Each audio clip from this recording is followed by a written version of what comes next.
फिर से मैं स्टार्ट कर रही हूँ। आज जो हमने टॉपिक पढ़ना है वो है काइनेटिक इंटरप्रिटेशन ऑफ टेम्परेचर। हमने ये देखना है कि कैसे जो काइनेटिक एनर्जी है उसका टेम्परेचर के साथ कैसे रिलेशन बनता है। हमने पीछे लॉज में बात की थी कि काइनेटिक एनर्जी जो है वो हम जब टेम्परेचर को बढ़ाते हैं तो काइनेटिक एनर्जी भी जो है वो क्या होती है, इंक्रीज होती है। ठीक है, तो आज हमने ये देखना है कि गैस का हम जो स्टेट पढ़ रहे हैं वो गैसियस स्टेट है। तो हमने आज ये देखना है कि गैसियस स्टेट के अंदर कैसे जो है वो काइनेटिक एनर्जी टेम्परेचर के चेंज होने से चेंज होती है। ठीक है, तो हम जो अपना टॉपिक है वो स्टार्ट करते हैं। आपने भी ऐसा करना है कि अपनी टेक्स्ट बुक जो है वो साथ खोल लें, पेज नंबर 64 जहाँ पर लिखा हुआ है काइनेटिक इंटरप्रिटेशन ऑफ टेम्परेचर। वो पेज आप खोल लें, पेज नंबर 64। ग्राहम्स लॉ के जो नीचे 3.8 था टॉपिक, वो हमने आज पढ़ना है, काइनेटिक इंटरप्रिटेशन ऑफ टेम्परेचर। ठीक है, तो हम चलते हैं आज के टॉपिक की तरफ। पहले थोड़ी सी डेरिवेशन है उसको करते हैं, उसके बाद फिर हम थोड़ी सी थ्योरी है उसको चेक करेंगे, पढ़ेंगे। ठीक है,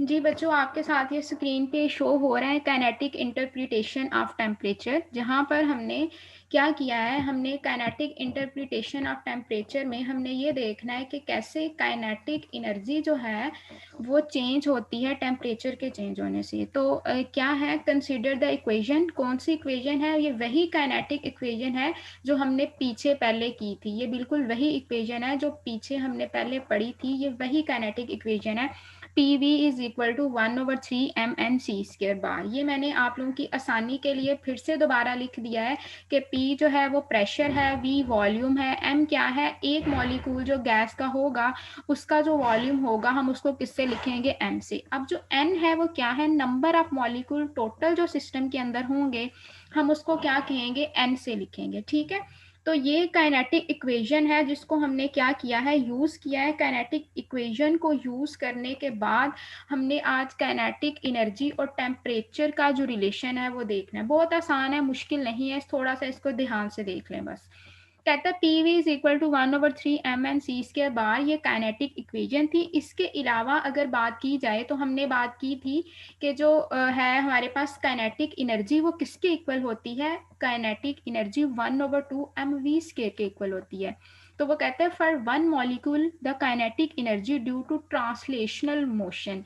बच्चे सबसे पहले जो है आपने देखना है कि ट्रांसलेशनल मोशन क्या होता है। ठीक है, तो ट्रांसलेशनल मोशन को आप ध्यान से सुन लें, मैं यहाँ पर आपको बता ही सकती हूँ, फेस टू फेस समझा नहीं सकती। अब ये आपकी एफर्ट है कि आप कितना ध्यान से सुनते हैं। तो जो काइनेटिक एनर्जी है ना, वो कहते हैं कि जो काइनेटिक एनर्जी है उसकी 3 फॉर्म्स होती हैं। ठीक है, एक जो काइनेटिक एनर्जी है, ये आप लोगों ने फिजिक्स में देखा भी होगा कि काइनेटिक एनर्जी की 3 टाइप्स होती हैं। एक बच्चे वाइब्रेशनल काइनेटिक एनर्जी होती है, एक रोटेशनल काइनेटिक एनर्जी होती है और एक ट्रांसलेशनल काइनेटिक एनर्जी होती है।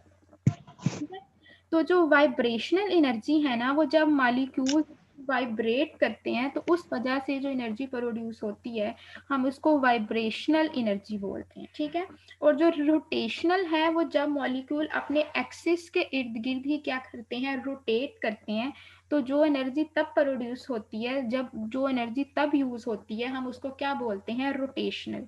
अब बात आती है ट्रांसलेशनल एनर्जी की, जो गैस के एटम की है। कहता है जो गैस के एटम है उनके पास जो एनर्जी है वो कौन सी है, ट्रांसलेशनल एनर्जी है। अब ये कौन सी एनर्जी होती है, वो एनर्जी जब मॉलिक्यूल एक जगह से दूसरी जगह पर जाते हैं तो जो एनर्जी उस टाइम पर यूज होती है हम उसको क्या बोलते हैं, ट्रांसलेशनल एनर्जी। तो कहता है जो गैस के एटम्स हैं इनके अंदर जो एनर्जी होती है, क्योंकि गैस स्टेट, गैसियस स्टेट में एटम एक जगह से दूसरी जगह पर जाते हैं तो जो एनर्जी प्रोड्यूस होगी हम उसको क्या कहेंगे, ट्रांसलेशनल एनर्जी कहेंगे। और जो मोशन होगा वो कौन सा मोशन होगा, ट्रांसलेशनल मोशन। तो अगर मैंने काइनेटिक एनर्जी लिखनी है गैस के एटम की तो वो कौन सी एनर्जी होगी, एवरेज ट्रांसलेशनल एनर्जी, के स्टैंड फॉर काइनेटिक और E stand for average kinetic energy. ठीक है, तो कहता है कि यहाँ पर मैं ये कह रहा हूँ कि एवरेज जो ट्रांसलेशनल काइनेटिक एनर्जी है वो किसके इक्वल है, 1/2 m v² के। v वेलोसिटी है गैस के एटम के लिए, हम वेलोसिटी को किससे लिखते हैं, c² बार से। तो हमने लिख दिया 1/2 m c² बार। ठीक हो गया, दो इक्वेशंस लिखी हैं अभी तक। एक कौन सी इक्वेशन है, ये जो बच्चा स्क्रीन पे कर रहा है मैंने इसको मीटिंग से निकाल देना है, ठीक है, बल्कि मैं निकाल ही देती हूँ आपको मीटिंग से। कंसिडर द इक्वेशन, कहता है P V is equal to 1/3 m n c² bar. तो कहता है कि यहाँ पर हमने एक इक्वेशन ये लिखनी है और दूसरी इक्वेशन कौन सी लिखनी है, एवरेज ट्रांसलेशनल काइनेटिक एनर्जी की। मैंने आपको बताया ट्रांसलेशनल काइनेटिक एनर्जी वो एनर्जी है जो गैस के एटम्स की होती है, जब वो एक जगह से दूसरी जगह जाते हैं तो उस वजह से जो एनर्जी प्रोड्यूस होती है हम उस एनर्जी को ट्रांसलेशनल काइनेटिक एनर्जी कहते हैं।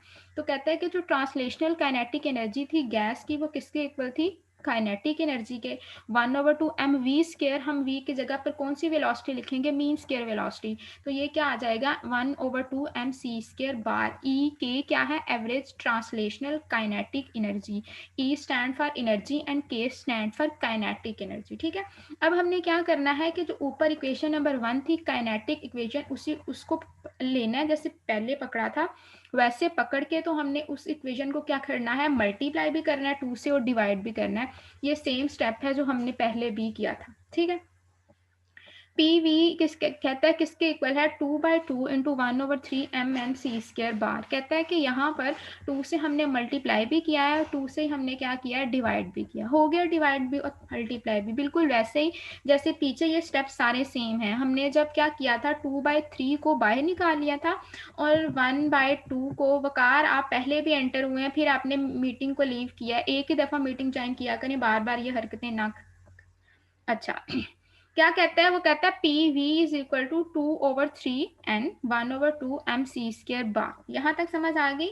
हमने 2/3 n जो है उसको क्या किया है, बाहर निकाल लिया। n क्या थे, नंबर ऑफ मॉलिक्यूल। अब जो ब्रैकेट के अंदर हमारे पास चीज रह गई है वो क्या रह गई है, ट्रांसलेशनल काइनेटिक एनर्जी रह गई है, जो क्या थी 1/2 m c² बार था। ठीक हो गया, अब हमने क्या कहा था कि 1/2 m c² बार किसके इक्वल है, ई के। ई के क्या थी, एवरेज ट्रांसलेशनल काइनेटिक एनर्जी। तो जो हमारी इक्वेशन नंबर 4 है वो क्या बन जाएगी, P V is equal to 2/3 n and किसके साथ मल्टीप्लाई कर दिया हमने, ई के। ई के क्या है, एवरेज ट्रांसलेशनल काइनेटिक एनर्जी। अब वो कहता है कि जहां पर हमने n लिखा हुआ है, n है नंबर ऑफ मॉलिक्यूल्स। अगर हम सपोज करते हैं कि हमारे पास गैस का 1 मोल था, जब हमारे पास गैस का 1 मोल था तो उस 1 मोल के अंदर नंबर ऑफ पार्टिकल्स कितने होंगे, एवोगाड्रो नंबर ऑफ पार्टिकल्स होंगे। तो हम लिख सकते हैं कि n is equal to N A. N A किस लिए है, एवोगाड्रोस पार्टिकल के लिए। तो हमने इक्वेशन नंबर 4 को क्या कर दिया, P V is equal to 2/3 n और साथ क्या कर दिया, उसी n को हमने एन ए कह दिया, क्योंकि हमने ये सपोज किया है कि जो गैस हम यूज कर रहे हैं उस गैस के अंदर 1 मोल था और उस 1 मोल के अंदर जो पार्टिकल्स होते हैं वो कितने होते हैं, एवोगाड्रोस नंबर ऑफ पार्टिकल्स। ठीक हो गया, तो इक्वेशन नंबर 5 तक क्या किया हमने, P V is equal to 2/3 na into E K. 2/3 constant है, एन ए एवोगाड्रोस नंबर है और ई के क्या है, एवरेज ट्रांसलेशनल काइनेटिक एनर्जी है। अब हमने पीछे जब जनरल गैस कांस्टेंट पढ़ा था तो वहां पर हमने पढ़ा था कि जनरल गैस इक्वेशन क्या होती है, P V is equal to N R T. लेकिन जब हम ऊपर कह रहे हैं कि गैस का 1 मोल यूज हुआ है तो n किसके इक्वल आ जाएगा, 1 के इक्वल आ जाएगा। तो हम इस इक्वेशन को यूं भी लिख सकते हैं, P V is equal to R T when n is equal to 1 mole. जब गैस का 1 मोल होगा तो n इज इक्वल टू 1 आ जाएगा, तो P V is equal to R T. ठीक हो गया, तो अब हमने इक्वेशन नंबर 5 में जहां पर पी वी लिखा है हम वहां पर क्या लिखेंगे, आर टी लिखेंगे। R T is equal to 2/3 NaE ठीक है, तो अगले स्टेप की तरफ चलते हैं।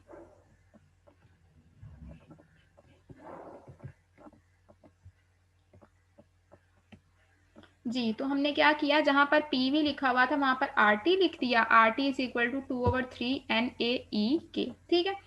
अब उसने क्या किया है, उसने ई के को एक साइड पे रखा है और दूसरी साइड पे वो सारी चीज़ों को ले गया, उसने क्रॉस मल्टीप्लीकेशन कर दिया, तो क्या बन गया 3R/2Na/T। ठीक हो गया। तो कहता है R जो है वो क्या है, हमारे पास जनरल गैस कांस्टेंट है, Na जो है वो एवोगाड्रोस नंबर ऑफ पार्टिकल्स हैं, 3B कांस्टेंट था और 2B कांस्टेंट था।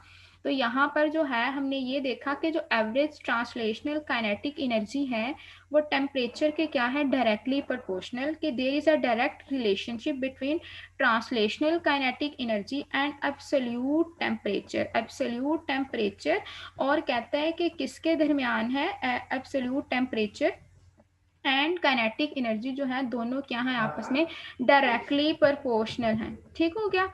ये बात जो है वो हमने सीखी है। ठीक है। तो हमने पीछे भी यही बात की थी, जब हम टेम्परेचर को बढ़ाते हैं तो क्या होता है, काइनेटिक एनर्जी जो है वो बढ़ जाती है। हमने आज ये बात की है कि जो गैस के एटम है इनके अंदर जो मोशन होता है वो ट्रांसलेशनल मोशन होता है। ट्रांसलेशनल मोशन कौन सा मोशन है, जिसमें मॉलिक्यूल एक जगह से दूसरी जगह जाते हैं। हमने पढ़ा था गैस के अंदर एटम्स जो हैं वो एक दूसरे से टकराते हैं, उनकी जो पोजीशन है वो क्या होती है, चेंज होती है। तो कहता है in gases and liquid temperature is the measure of average translational kinetic energy. कहता है कि गैसेस के अंदर जो टेम्परेचर है वो किस चीज़ का मेजर है, ट्रांसलेशनल एनर्जी का, क्योंकि मॉलिक्यूल एक जगह से दूसरी जगह जा सकते हैं। लेकिन सॉलिड के अंदर जो टेम्परेचर है वो किस चीज़ का मेजर है, वाइब्रेशनल एनर्जी का, क्योंकि सॉलिड्स के अंदर जो एटम है वो एक जगह से दूसरी जगह नहीं जाते, जहां पर वो फिक्स होते हैं वहां पर ही मूव करते हैं। यही वजह है कि सॉलिड जो है उनकी डेफिनेट शेप होती है, उनका डेफिनेट टेक्सचर होता है, क्योंकि उनके एटम की जो लोकेशन है वो चेंज नहीं होती, क्योंकि सॉलिड के एटम के दरमियान जो डिस्टेंस है वो नहीं होता। लेकिन गैसेस और लिक्विड्स में डिस्टेंस होता है, इस वजह से मॉलिक्यूल एक जगह से दूसरी जगह जाते हैं। तो अगर हमने गैसेस और लिक्विड की बात की तो जब हमने उनका टेम्परेचर देखना है तो हमने कहना है जितनी उनकी एवरेज ट्रांसलेशनल काइनेटिक एनर्जी होगी उतना ही उनका क्या होगा, टेम्परेचर। लेकिन कहता है सॉलिड के केस में अगर बात की जाए तो जो एनर्जी है वो क्या है, वाइब्रेशनल एनर्जी है, क्योंकि सॉलिड के अंदर मॉलिक्यूल्स एक जगह से दूसरी जगह नहीं जाएंगे। ये मैथमेटिकल स्टेप्स थे कुछ जो मैंने आप लोगों के साथ स्क्रीन पे शेयर किए हैं, और बाकी जो है वो थ्योरी है, वो भी जो है वो आप लोगों ने, मैंने आपको कहा है कि अपनी बुक खोलें और बुक से देखें। ठीक है। तो यहाँ तक तो हो गया है। एक मिनट।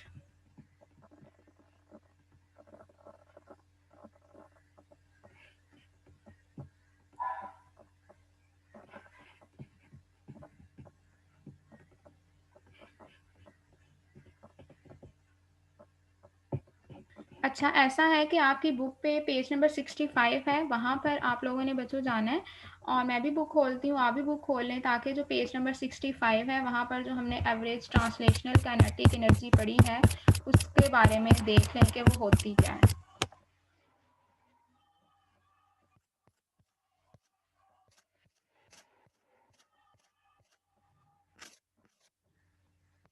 बच्चों ये आज स्क्रीन पे आप लोगों के साथ शेयर हो रहा है average kinetic interpretation of temperature. Time से जो है वो क्लास को ज्वाइन किया करें, ये 10-10 घंटे बाद आपको याद ना आए। ठीक है। तो काइनेटिक इंटरप्रिटेशन ऑफ टेम्परेचर क्या था, कहते हैं according to kinetic molecular theory of gases the molecule of the gas move randomly. They collide among themselves with the wall of the vessel and change their direction. ये सारी वो बातें हैं जो हमने पीछे याद की थी। The collision are elastic, ये भी हमने बताया था कि क्योंकि गैस के एटम की जो एनर्जी है वो एक्सचेंज तो होती है, लेकिन सिस्टम की एनर्जी है, अगर गैस आइडियल है तो वो सेम रहेगी। उसने यही बात की है, और उसने कहा कि जो प्रेशर उस पर लग रहा है वो क्या प्रेशर है, वो फोर्स है जिससे एटम एक दूसरे को क्या कर रहे हैं, टकरा रहे हैं। फिर उसने क्या किया है कि ये वाली इक्वेशन लिखी है। ठीक है। PV is equal to 1/3 mn/c²। फिर उसने जो सारी कैलकुलेशंस मैंने अभी आप लोगों को करके दी हैं, ये सारी कैलकुलेशंस यहाँ तक वही हैं। आपने जो मैंने क्या कैलकुलेशंस की हैं वो मैं आपके साथ शेयर कर दूंगी व्हाट्सएप पे, तो आपने वो देख लेनी है। सिर्फ यहाँ तक देखें कि जो एवरेज ट्रांसलेशनल काइनेटिक एनर्जी है वो टेम्परेचर के डायरेक्टली प्रोपोर्शनल है, क्योंकि R भी कांस्टेंट है, Na जो एवोगाड्रोस नंबर है वो भी क्या है, कांस्टेंट। तो कहता है द इक्वेशन नंबर 27 इक्वेशन कौन सी है, जो एंड वाली इक्वेशन, जिसमें वो कह रहा है कि gives a new definition of temperature according to which the Kelvin temperature of a gas is directly proportional to the average translational kinetic energy of its molecule. कि अगर एवरेज ट्रांसलेशनल काइनेटिक एनर्जी है gas के अंदर, जितनी translational energy बढ़ेगी उतना ही क्या बढ़ेगा, temperature. This suggests that a change in temperature means the intensity of the molecular motion। कहता है कि अगर टेम्परेचर चेंज हो रहा है, गैस की बात कर रहे हैं, अगर गैस के अंदर टेम्परेचर चेंज हो रहा है तो इसका मतलब है कि गैस के एटम के अंदर जो मोशन है वो क्या हो रहा है, बढ़ रहा है। When the heat flows from one body to another, the molecule in the hotter body give some of their kinetic energy through collision to the molecule in the colder body।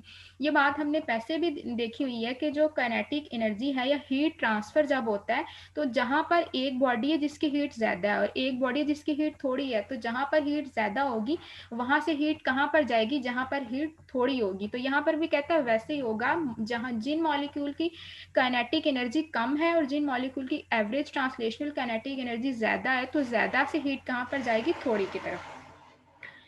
This process of flow of heat continue until the average kinetic energy of all the molecules become equal. This equalize the temperature of two both bodies। कहते हैं तब तक transfer होता रहेगा temperature energy जब तक दोनों bodies की जो हीट है वो सेम ना हो जाए। अब बच्चे ये जो नीचे लाइन लिखी हुई है ना, इसको आप लोगों ने अंडरलाइन कर लेना है, ये इंपॉर्टेंट लाइन है, बहुत इंपॉर्टेंट है। कहता है in gases and liquid temperature is the average translational kinetic energy of the molecules. कहता है गैसेस और लिक्विड्स के अंदर अगर हमने टेम्परेचर को क्या करना है, मेजर करना है, तो हमने उस गैस के एटम की ट्रांसलेशनल काइनेटिक एनर्जी देखनी है। लेकिन सॉलिड के अंदर अगर हमने टेम्परेचर को देखना है तो हमने उन एटम की वाइब्रेशनल काइनेटिक एनर्जी देखनी है, क्योंकि सॉलिड्स के अंदर क्या होता है कि एटम्स जो हैं मूव नहीं करते, अपनी जगह पर फिक्स होते हैं, वो सिर्फ अपनी जगह पर क्या कर रहे होते हैं, वाइब्रेट कर रहे होते हैं। ठीक है, तो ये दोनों लाइंस बहुत इंपॉर्टेंट है, इसमें से एमसीक्यू बनता है, तो आपने ये दोनों लाइंस को क्या कर लेना है, अंडरलाइन कर लेना है। इन गैसेज एंड लिक्विड, बुक खोल लें आप भी अपने साथ, मेरे साथ अपनी बुक, और इसको देखें। In gases and liquid, the temperature is the measure of average translational kinetic energy of molecules. In solid, where molecule cannot move freely, temperature become a measure of vibrational kinetic energy। ठीक है, keeping in the view this kinetic interpretation of temperature, we have a way of looking at absolute zero of temperature। It is the temperature at which molecular motion ceases। अब वो पीछे वाले जो हमने absolute zero की बात की थी, जो हमने कहा था -273.16 डिग्री सेल्सियस है, तो उसने कहा कि एब्सोल्यूट जीरो भी जो है वो अनअटेनेबल है, वो अटेन नहीं हो सकता, क्योंकि वो बहुत लोएस्ट टेम्परेचर है। उस टेम्परेचर पे पहुंचने से पहले ही जो गैस है उसकी फिजिकल स्टेट क्या हो गई थी, चेंज हो गई थी। Anyhow current attempt have resulted in the temperature as low as 10-5 Kelvin. कहते हैं जितना लोएस्ट टेम्परेचर हम अभी तक जो हमने अचीव किया है वो कितना है, 10⁻⁵ बहुत कम है ये, इतना टेम्परेचर कहता है हमने अभी तक अचीव किया है, अटेन किया है। इससे कम टेम्परेचर हम अटेन नहीं कर सकते। इससे कम टेम्परेचर पे जाते जाते जो फिजिकल स्टेट है गैस की वो चेंज हो जाती है और गैस जो है वो लिक्विड स्टेट में कन्वर्ट हो जाती है। ये था आज का topic, kinetic interpretation of temperature. तो आप लोगों को समझ आ गया है? अगर नहीं आया तो मैं आप लोगों को अनम्यूट करती हूँ, अगर किसी बच्चे का कोई सवाल है तो वो पूछ सकता है।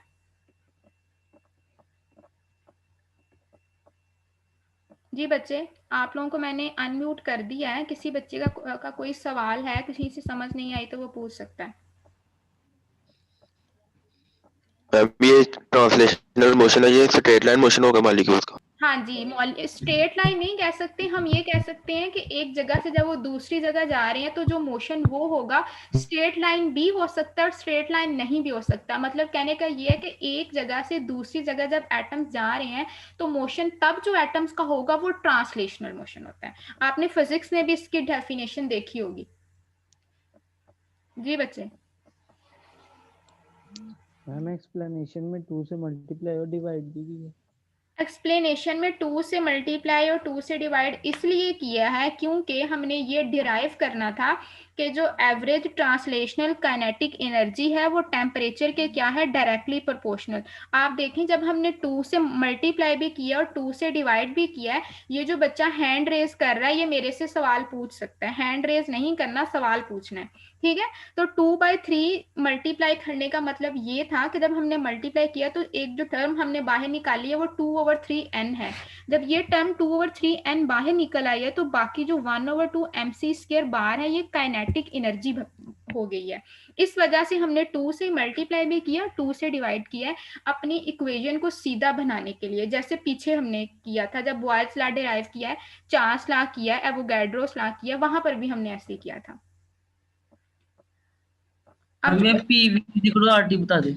बच्चे हमने पीछे जनरल गैस इक्वेशन पढ़ी थी ना, याद है ना, जब मैंने आप लोगों को डिराइव कराया था PV = nRT, तो मैंने कहा था कि जो n है वो क्या है, नंबर ऑफ मोल्स है, ठीक है।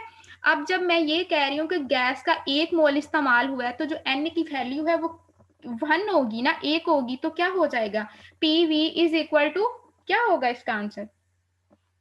रुकिए जरा मैं आपके साथ स्क्रीन शेयर करती हूँ, आपको फिर समझ आएगी। PV = RT, ये आ जाना भाई, क्योंकि गैस जो है उसका हमने 1 मोल यूज किया। ये देखें आपको यहाँ पर बच्चे स्क्रीन पे शो हो रहा है PV = RT, N = 1। जब N का 1 मोल है तो हमने n को नहीं लिखा, हमने सिंपल लिख दिया PV = RT, क्योंकि 1 मोल इस्तेमाल हुआ है, 1 को लिखें ना लिखें फर्क नहीं पड़ता। फिर हमने उसी PV की जो वैल्यू है ऊपर वाली इक्वेशन नंबर 5 में लिखी है, जहां पर PV लिखा था वहां पर क्या लिखा है जी बच्चे, क्या लिखा है, RT। हाँ जी, ये बात है, क्योंकि PV अब किसके इक्वल आ गया है, RT के इक्वल आ गया जब गैस का 1 मोल होगा। और किसी बच्चे का सवाल। अभी लॉन्ग क्वेश्चन बनता है। लॉन्ग क्वेश्चन नहीं, ये लॉन्ग क्वेश्चन नहीं बनता। अभी तक जो लॉन्ग क्वेश्चन हमने किए हैं चैप्टर में वो हैं एब्सोल्यूट जीरो, ठीक है, उसके बाद ग्राहम डाल्टन्स लॉ, और आगे जो आएगा प्लाज्मा की एप्लीकेशंस पढ़नी है हमने, वो लॉन्ग क्वेश्चन है, ठीक है। एप्लीकेशन ऑफ प्लाज्मा आएगा आगे, जो हमारा लास्ट टॉपिक रह गया चैप्टर 3 का, तो वो लॉन्ग क्वेश्चन है, ये लॉन्ग क्वेश्चन नहीं है, ये शॉर्ट क्वेश्चन है। इससे यासिन, रिलेटेड मैम ये line attempts have resulted in temperature as low as Paris for -11। बच्चे क्या कह रहे हैं, कौन से वाली लाइन, किस लाइन की ये बात, लास्ट पे जो है टेरिस पर अच्छा माइनस ठीक है, ठीक है। कहती -5 केल्विन। मैं बताती हूँ, कहता है keeping in view this kinetic interpretation of temperature, कहते हैं कि जब हमने क्या किया है कि इस काइनेटिक एनर्जी को पढ़ा है, तो हमने कहा था जब हमने एब्सोल्यूट जीरो पढ़ा था तो हमने कहा था एब्सोल्यूट जीरो कौन सा पॉइंट है, -273.15 डिग्री सेल्सियस, यही कहा था हमने। उसने कहा है कि जो ये टेम्परेचर है ये बहुत लोएस्ट टेम्परेचर है और ये अटेन नहीं होता, अनअटेनेबल टेम्परेचर है। कहता है अभी तक जो टेम्परेचर हमने अटेम्प्ट किया है कि हमें अचीव हो जाए वो कितना है, 10⁻⁻5 केल्विन। कहता है anyhow current and temperature have resulted in temperature as lowest as 10⁻⁻5 Kelvin. Absolute zero unattainable है, क्योंकि जब हम एब्सोल्यूट जीरो तक जाते हैं तो उससे पहले ही जो गैस की फिजिकल स्टेट है वो चेंज हो जाती है। जी बच्चे, ये जो है ये बहुत लोएस्ट पॉसिबल टेम्परेचर, अगर आपको क्वेश्चन आ जाता है एमसीक्यू में कि कौन सा पॉसिबल लोएस्ट टेम्परेचर है तो 10⁻⁻5 केल्विन है वो। ओके। और बच्चे असेसमेंट जो है उसको जरा खोल लें ताकि हम उसको भी देख लें। असेसमेंट अपनी अपनी एलएमएस जो है लैपटॉप पे या जिस पे भी आपके फोन पे में भी होगी तो वो देखें ताकि असेसमेंट फिर हो जाए एक दफा डिस्कस। रुकें जरा,